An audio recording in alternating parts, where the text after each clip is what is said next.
God wants to put us in a place of dependence where you can become strong because now you recognize you're weak.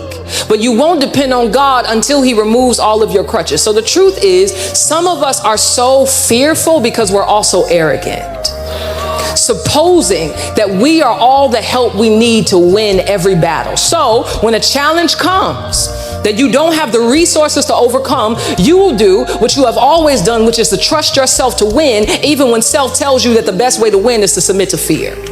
What we need is what David modeled and what Jesus embodied, which is embracing faithful fear. Another way to say it is to fight what we're afraid of, we need the fear of God.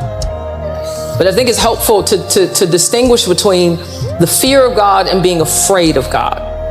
One example that I think is helpful to use is that in Genesis 3, after Adam and Eve sinned, they hid behind a tree.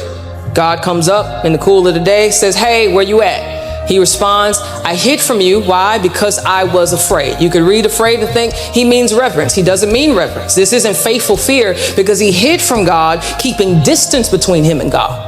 Reverence and faithful fear always moves us towards God. If Adam had the fear of God, he wouldn't have hid behind a tree as if the tree could protect him from justice, as if the tree was a proper mediator or an intercessor, as if the tree was Jesus. He would have ran towards God for forgiveness instead, restoring his relationship with God. So having a healthy fear of God will always involve intimacy, will always involve faith, will always involve knowing that God is also good and God is also lovely and God is Lord and preeminent over all things. And so when you have the fear of God, you also see and discern that God is central to everything.